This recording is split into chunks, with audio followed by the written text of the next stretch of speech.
एक तरफ तो नस्ला टावर का मामला है, तो क्योंकि पाकिस्तान में हमने ये देखा कि एक साल से जो इंसेंटिव आया था रियल स्टेट के अंदर और बिल्डर्स के लिए, उसमें बड़ी तेज़ी के साथ पाकिस्तान में कंस्ट्रक्शन का काम शुरू हुआ और उससे जुड़ी हुई 40 से लेकर 70 तक इंडस्ट्रीज़ भी बड़ी तेज़ी के साथ चली। और पाकिस्तान में एक बाकायदा तौर पर जो हलचल नज़र आ रही थी कोविड की सूरत हाल होने के बावजूद भी, उसमें अब जब आबाद ने प्रेस कॉन्फ्रेंस करते हुए ये बात की है कि पाकिस्तान भर में तामीराती काम बंद करने का फैसला कर लिया गया है, आबाद मेंबरान मंजूरी के लिए कोई नक्शा भी जमा नहीं कराएंगे, सड़कों पर आने का फैसला हुआ है। फयाज इलियास साहब, ये तो जो एक इकॉनमी का पहिया बड़ा अच्छा चल रहा था रियल स्टेट सेक्टर के अंदर, आप लोगों के ये कंस्ट्रक्शन सेक्टर के अंदर चीज़ों में आने से, तो अब आप ये इंतहाई कदम की जानिब क्यों जा रहे हैं सर? ये एक मामला तो ठीक है नस्ला टावर के चल रहा है, लेकिन ये सूरत हाल तो पूरी इकॉनमी को एकदम रोकने वाली बात हो जाएगी आबाद के इस इकदाम से। देखिए, जैसे पिछले साल जो है फेडरल गवर्नमेंट ने जो पैकेज दिया, स्पेशल पैकेज फॉर कंस्ट्रक्शन, तो आपने देखा होगा पिछले साल के बेशक हम कोविड के एक बड़े पैंडेमिक से हम गुजर रहे थे, लेकिन बावजूद इसके जब फेडरल गवर्नमेंट ने इतना इनकरेज किया इस कंस्ट्रक्शन सेक्टर को, तो आबाद ने भी अपना भरपूर जो है वो रिस्पॉन्स दिया, चाहे वो सूबाई लेवल पे हो, चाहे वो हमारे फेडरल लेवल पे हो। और पूरे मुल्क में जो है आप देख रहे हैं कि इस वक्त कंस्ट्रक्शन जो है अपने बेतहाशा उरूज पे है।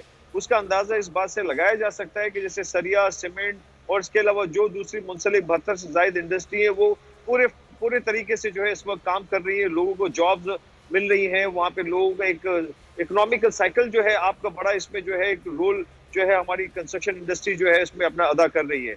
लेकिन दूसरी जानिब हम देखते हैं कि जैसे फेडरल गवर्नमेंट जो है, अगर वहाँ पे इस वक्त पंजाब में या केपी में कुछ ऐसी स्कीम थी जो इरेगुलर स्कीम थी, जहाँ पे जो है रेगुलराइज करने के लिए लेजिस्लेशन की जा रही है, लेकिन बरक्स उसके हम देखते हैं सिंध में या कराची में कुछ जैसे कुछ ऑर्डर्स आते हैं या हमें नहीं समझ आ रहा कि क्या सोच है जिसके पीछे कि कंस्ट्रक्शन इंडस्ट्री को उस तरह से पजीराई नहीं मिल रही और ना ही हमें जो है उस तरह से सपोर्ट किया जा रहा है। जिसकी एक मिसाल तो ये है कि आप देखते हैं कि जो इस वक्त जो इस नस्ला टावर की जो एक डिमोलिशन के जो ऑर्डर हुए, उस ऑर्डर में भी यही चीज है कि भाई कि ये इस टावर को डिमोलिश, देखें ये लोगों के अंदर एक बहुत ज्यादा इस किस्म के इकदाम से खौफ पैदा हो रहा है और लोगों का कॉन्फिडेंस लूज हो रहा है उन बिल्डर्स पे और डेवलपर्स पे, जहां लोग अपने लिए रहाइश जो है वो इख्तियार करते हैं, परचेज की लैंड में इन्वेस्टमेंट्स की जाती है और बिल्डर जो है तमाम अपने भरपूर सलाहियतों के साथ काम कर रहे होते हैं। तो ये वो इकदाम हैं जो इस पूरी इंडस्ट्री को हम समझते हैं कि नुकसान पहुंचाने के जो है ये के ऑर्डर है। और जैसे कि आबाद की अपनी एक प्रोसीजर है, आबाद के मेंबरान पूरे पाकिस्तान में जो है वो काम कर रहे हैं। कराची में एक इनकी नुमाइंदगी सबसे ज्यादा है जो कि यहाँ पे काम किया जा रहा है, लेकिन पिछले 3 साल से हम जो है कराची में अप्रूवल के प्रोसीजर हो या जो इस किस्म की मुश्किलात से दो चार हैं और उसी के ऊपर इस किस्म के अगर ऑर्डर आएंगे तो हम समझते हैं कि हमें कोई इंतहाई इकदाम जो है उस तक जाना पड़ेगा और हमें शट डाउन जो है, अगर शट डाउन प्रोटेस्ट भी हमें जाना पड़ेगा तो हमें इस कॉल भी देनी पड़ेगी, हम ये कंस्ट्रक्शन की जो है जो जितनी भी डेवलपमेंट हो रही है इसको बंद कर दें। जबकि प्राइम मिनिस्टर इमरान खान साहब इस चीज को इनकरेज करते हैं और वो कहते हैं कि हाई राइज बिल्डिंग जो है वो तामीर की जाए कराची समेत पूरे पाकिस्तान में, लेकिन दूसरी तरफ हमारे जो अदालती इदारे हैं वो कह रहे हैं कि ये हाई राइज बिल्डिंग जो है इनको तोड़ दिया जाए। तो ये एक दोहरा निजाम हमें नजर आ रहा है कि कहीं पे कुछ है, कहीं पे कुछ। इस किस्म के ऑर्डर के तहत लोगों को जो है जिनके सरमायाकारी जो की जा रही है उस सरमायाकारी को भी रोकने के जो है रुकने के भी जो है वो हमें जो है आसार नजर आ रहे हैं और ये सारी इंडस्ट्री के लिए नुकसान का बाइस बनेगी।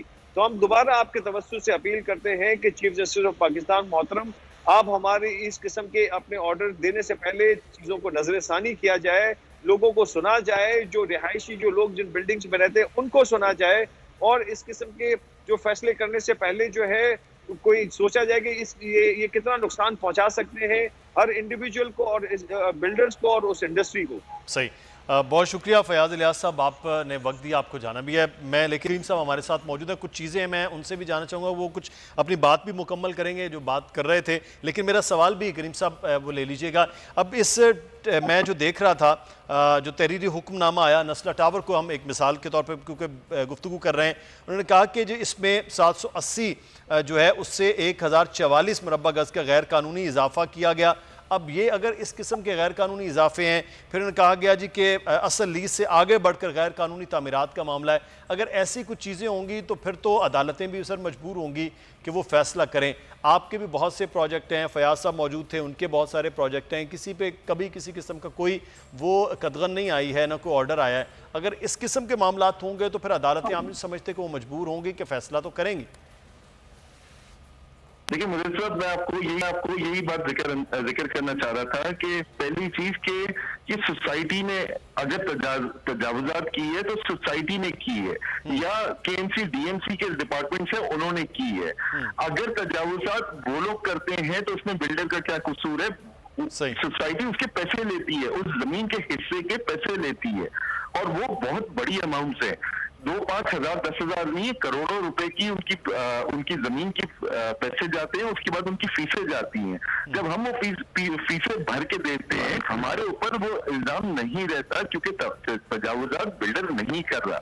मैं आपको एक बहुत सिंपल मैथ समझाना चाह रहा था जो सुप्रीम कोर्ट के ऑर्डर के हिसाब से इन्होंने दिया गया है। वो ये है कि 3 महीने के अंदर अंदर बिल्डर ने सारे पैसे वापस कर देने। अब पैसे किस सूरत में वापस करेगा? मैं आपको एक एग्जांपल देता हूँ। फॉर इंस्टेंस, ये जिन रिहायशियों ने बिल्डर से फ्लैट लिया, वो 1 करोड़ रुपए का मिसाल के तौर पर फ्लैट लिया, ठीक है। एक फ्लैट के ऊपर या एक यूनिट के ऊपर बिल्डर को मैक्सिमम बचेगा तो 25 लाख 30 लाख रुपए बचेगा, इससे ज्यादा तो नहीं बचेगा। ये कोई ड्रग्स का काम तो है नहीं, कर रहे हैं आसमान से। 25-30 लाख रुपए के नफे के ऊपर कंस्ट्रक्शन हुई, जमीन के पैसे लगाए बिल्डर ने, और उसके ऊपर 25-30 लाख रुपए 5 साल के अंदर उसने कमाए। आज फ्लैट की प्राइस है गालिबन 4 से 5 करोड़ रुपए। तो बिल्डर किस तरीके से वो 4 से 5 करोड़ रुपए दे पाएगा? करोड़ रुपए भी नहीं दे पाएगा। वो कंस्ट्रक्शन हो चुकी है, वो पैसे दे चुका है। मैं आपको एक और सूरत बताऊं, मैं यूके पाकिस्तान बिजनेस काउंसिल का वाइस प्रेसिडेंट हूं, कराची चैप्टर का, मैं उसको हेड कर रहा हूं। American Pakistan business development forum का मैं सीनियर वाइस प्रेसिडेंट हूं कराची पाकिस्तान में। हम प्राइम मिनिस्टर के मोटिव को, प्राइम मिनिस्टर के मिशन को बाहर ले जाके इंट्रोड्यूस कराते हैं, लोगों से पैसे लेकर आते हैं, वहां से फॉरेन इन्वेस्टमेंट लेकर आते हैं। हम पाकिस्तान को प्रमोट करते हैं, हम फॉरेन एक्सचेंज लेकर आते हैं, हम प्राइम मिनिस्टर के साथ खड़े हुए। आज प्राइम मिनिस्टर के साथ जब हम खड़े हैं तो हमारे साथ अगर इस तरह के नाजायज हिसाब किताब होंगे तो हम किस जगह पे जाएंगे? हम लोगों को कॉन्फिडेंस इंटरनेशनली जाके बिल्डअप करते हैं। जैसे फयाज साहब ने कहा कि कोविड के दौरान भी हमने कोशिश की कि हम अपने मुलाजमों को ना निकालें। क्यों? इससे गलत इंप्रेशन जाएगा पाकिस्तान के बारे में। और यही आपने देखा कि पाकिस्तान के बारे में ये कहा गया कि पाकिस्तान वो वाहिद मुल्क था जिसने अपने कोरोना या कोविड की सिचुएशन में अपनी जीडीपी को बढ़ाया है। हमने एज ए नेशन हमने इसको आगे बढ़ाने की कोशिश की। इस पे जो है इंटरनेशनल जाके कॉन्फिडेंस।